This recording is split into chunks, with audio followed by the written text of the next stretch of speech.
Mastermind, Strategist for Hire. Written by Clouds. Read by Distracted by Books. Chapter 40. The Freefall of a Hero. You're a lot different than I thought you'd be, Keiko said slowly. Izuku laughed. What, were you expecting some old guy with too many tattoos? No, Keiko denied. I knew you were young, but you just look so innocent. Yeah, well, how do you think he's avoided detection for so long? Shoto asked. Nobody ever looks twice at the quirkless kid, especially not one that looks as plain as Izuku. Keigo shook his head. I guess that makes sense. It's just, wow. I never would have suspected that you were the #1 villain. Izuku shrugged. I didn't ask for that title, but I think I've earned it. You'll probably be the last #1 hero, you know.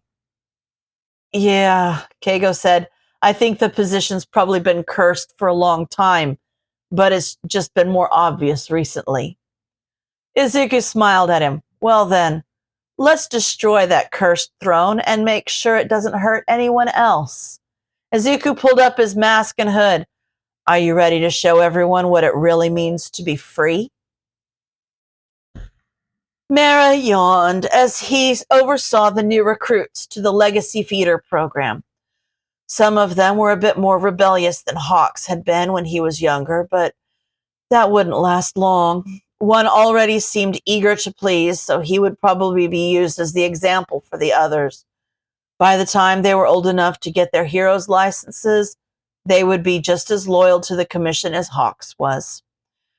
The kids looked up from their training as a shrill alarm cut through the air and woke Mara up the rest of the way. They looked at him with fear and confusion. Is there a fire somewhere? Should we evacuate?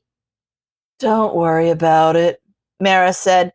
This part of the facility is so far underground that we shouldn't be in any danger. Most likely this is just some prankster sidekick pulling the alarm, so keep training and I'll go investigate. The kids nodded and Mara turned around to go upstairs, only to find his way blocked by a scowling Hawks. Mara unconsciously took a few steps back as he was forcefully reminded that Hawks was a raptor, like an eagle or a falcon, that could easily rip him limb from limb. He took a deep breath. No, Hawks was unwaveringly loyal to the commission, just like they'd raised him to be, so Mara wasn't in any danger.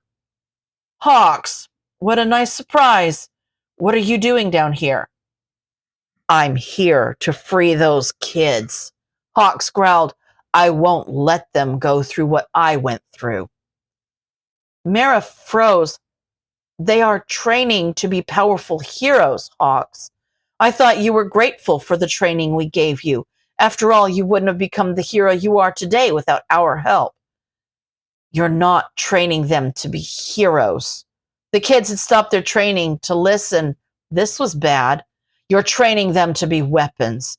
Don't try to pretend that this training is for their benefit, when you and I both know that you're conditioning them to be unthinkingly loyal to the commission, so they'll do whatever you want, even things that no real hero would be willing to do.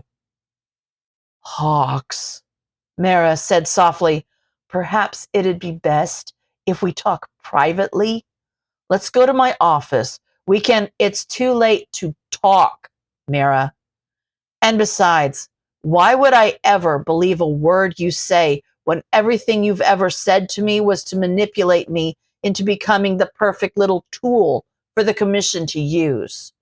You kept me isolated from the world and never let me have friends, so that I'd never realize how screwed up my childhood was. But guess what? Hawks grinned. Joke's on you, because I've got friends now that have opened my eyes, and I met them on a mission you assigned to me. Mara was filled with a cold dread as he connected the dots. But no! Hawks, you are a hero! Hawks was far too fast for Mara to dodge as he used one of his feathers as a sword and buried it in Mara's gut. Not anymore. Himiko stabbed and sucked as she, Spinner, and Compress steadily chopped their way through the army of agents defending the commission. Twice was currently with Gentle, who Mind-chan had invited because he wanted help from La Brava and also because Gentle wouldn't want to miss a high-profile crime such as this. There were currently drones following each member of the League of Villains that were live streaming to Gentle's YouTube account to make sure the public didn't miss any of the juicy details they were exposing today. La Brava was currently in the server room hacking into their mainframe and exposing all of the Commission's secrets to the world, as Shigaraki and Mind-chan stood guard. Spinner had pointed out that it was likely some of the Commission's dirty laundry was kept offline as a defense against hacking, which seemed complicated to Himiko, but she supposed it did make a certain kind of sense. That was why Twice was raiding the file room. The plan was to use Gentle's rubberizing quirk on the boxes and throw them out the windows to the reporters who were obviously going to congregate on the street below during the attack. Who knows what juicy secrets they would find? All at once, each of the opponents they were facing fell to the ground as feathers slashed through their hearts. Himiko looked up to see Hawks walking toward her with 4 little kids cowering behind him. "Ah, Hawks!" Compress exclaimed. "I see you're developing a taste for the dramatic." "What can I say, old man?" Hawks laughed. "I learned from the best." "Flattery will get you everywhere." Compress wagged his finger at Hawks as he pretended to scold him. "You could have left some for us," Toga pouted. "Be patient, Toga," Spinner said. "False heroes will no doubt be showing up soon, lining up for us to cull them." Spinner went over to the kids and knelt down in front of them as they shrunk back. "You kids don't have anything to fear from us. These corrupt men were going to turn you into false heroes like the ones staying condemned. So you're lucky we were able to save you from that fate before it was too late. Go on outside and find the police. A battle is no place for children." The kids hesitated for a long moment before Hawks rolled his eyes and just used some of his feathers to sweep them out the door by their shirt collars. "What? They're already traumatized. They don't need to be in here any longer."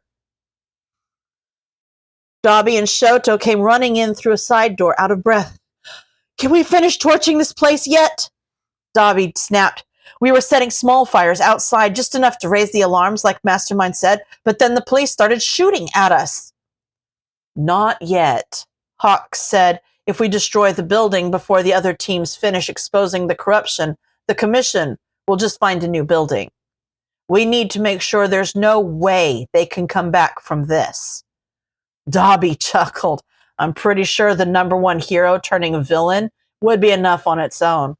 But this is your revenge mission, so whatever." "Whee!" Twice yelled as he landed on a bouncy patch of air at the bottom of the stairs. "What was that, Gentle? Why'd you push me?" "I didn't push you, my dear Twice," Gentle said as he landed on the same patch. "Need I remind you that you jumped while yelling, 'Catch me! Let me die!'" Himiko snorted. "Oh, June, did you have fun clearing out all those files?" "So much fun. What a chore." "All right, we're just waiting for La Brava's team now, right?" Shoto asked.